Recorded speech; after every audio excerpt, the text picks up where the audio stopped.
Good morning, ladies and gents, boys and girls. Welcome back. If you haven't done already, hit the subscribe button because it all helps and it'll make me very happy.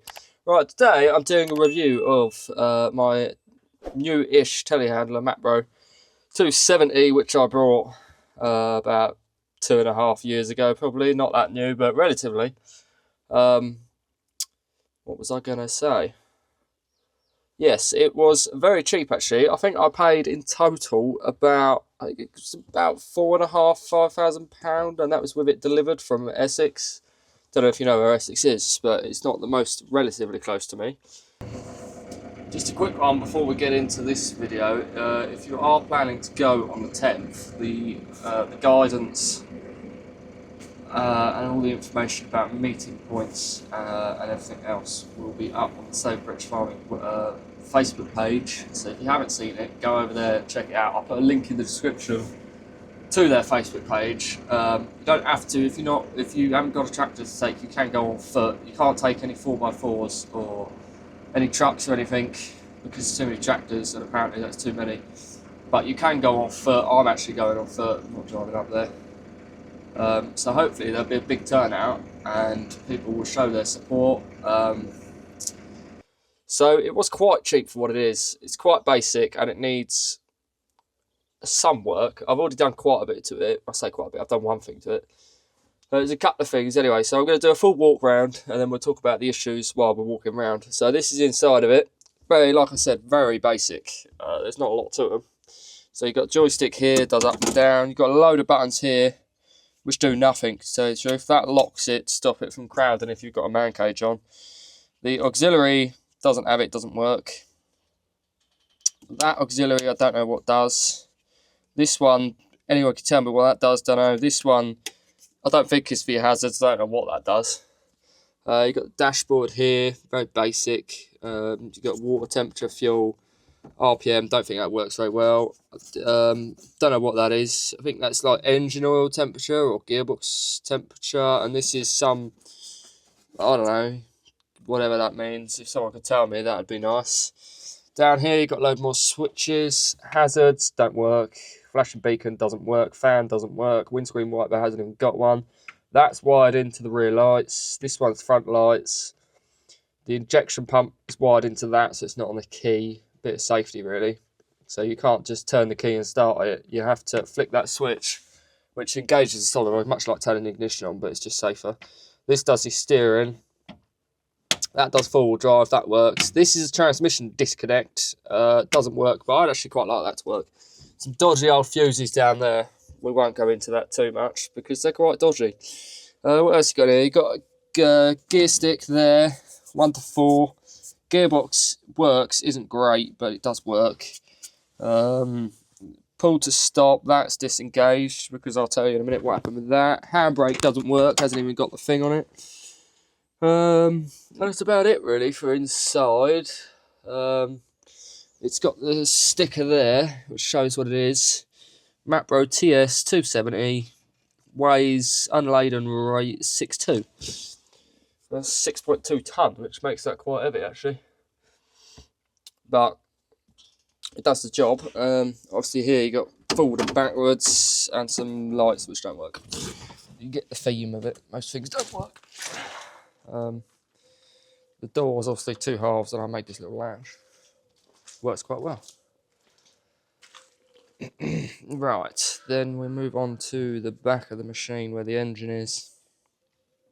Again, pretty basic. Let me open that up. Oh, fuck it hell. That was heavy. Bit of a sketchy thing going on with the fan belt here because that snapped the other day and I only had a short one, so I've had to just go spinning the water pump the wrong way technically, but we'll ignore that. The exhaust leaks everywhere, which I've tried to seal up. Don't know, a bit of a bodge really. You can still see it's blowing through, but it works. That's the main thing, and it has yet to fail me actually, really. So there's various things. It's got a bad oil leak somewhere on the back. When I say bad, I do mean quite bad. This side. Apparently, it's this pump that leaks. If anybody knows anything about them, let me know basically. Underneath the side here, you've got this valve block which always leaks, as you can see there. always leaks. Probably going to replace it, to be honest, because it does just always leak, and always leaks fucking shockingly. Up in the boom, you've got the wear pads. Don't know if you can see that. There's a wear pad bolted in, well, one bolt. There should be another one there. That fell out the other day at some point. Don't know when. What else? I had one incident a while ago. Don't know if you can see this wiring. All of this wiring here. All these loose wires. So what happened there was, I was using it once and it grabbed hold of a bit of net wrap underneath on the bottom prop. Grabbed onto that, I don't know if you can see it, that drive shaft that goes from the engine to the gearbox, because the gearbox is at the front, engine's at the back. It's like a sports car, race spec.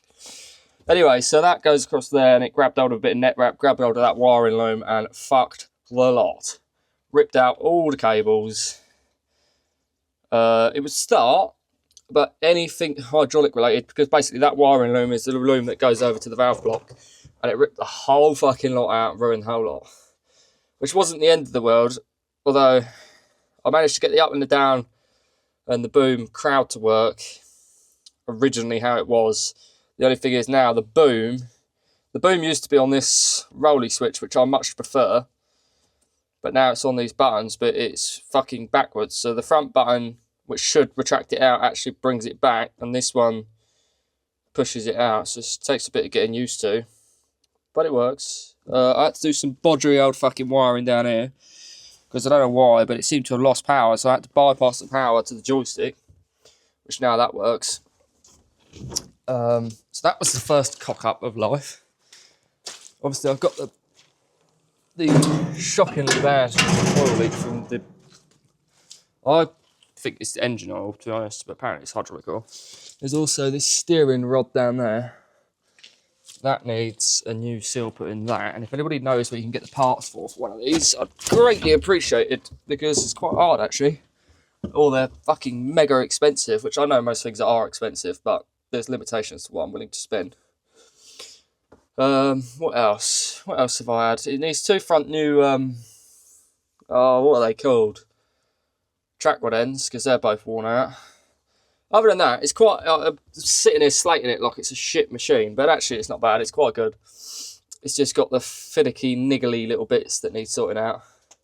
It needs a third service. I don't know. It's got the piping for the third service. Actually, let me show you. Because I need to use a muck grab with it. So someone's bodged it and put the pipe. Obviously you've got one third service out and in. Someone's just joined the two together. It's got no valve block on the headstock. So my question to anybody that knows is, what block can I put on the front that I can plumb that into, that I can put a quick release connection on for the front service, but I've got to have a way to release the pressure. So I don't know how they originally were from the factory, but there must have been, whether it be a button, something to push to release the pressure so you can actually put the third service on. Anybody knows what one of those is called, or where I can get one that dumps the pressure if I want it dumped? I don't know whether it dumps it into the other pipe, so you've got the two pipes. I don't know whether it dumps the pressure, equalises it out. I don't know how it works. If someone could let me know, I'd love that, because I need to do that. But I'm struggling to find, I can obviously pipe it, make it work, but I've got no way to depressurise it, which means I can't get it off or on.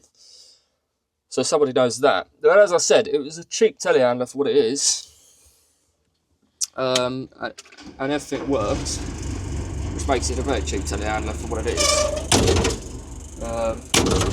So if you could let me know where I can get some bits for, or if anybody's breaking one and they've got a whole boom, because that would be quite handy. Let me know in the comments below, because I could do with the whole boom. Still looking for the class baler parts from that scanning job that I had. Probably knows anybody breaking a class baler, ideally a 250, but 255 and 260 or whatever models, they're slightly below and above, you can still use the same parts. If you'd let me know that would be greatly appreciated. And I will join back up with you in a bit, although I might just end it here actually. I think I'll just end it here. But if you did enjoy this, or you've got any comments, suggestions or help, let me know, and hit the subscribe button while you're there. Leave a comment, And yeah, I'll see you in the next one. Hopefully be a bit more fun to watch than this one, but we'll see. I will catch you in the next one.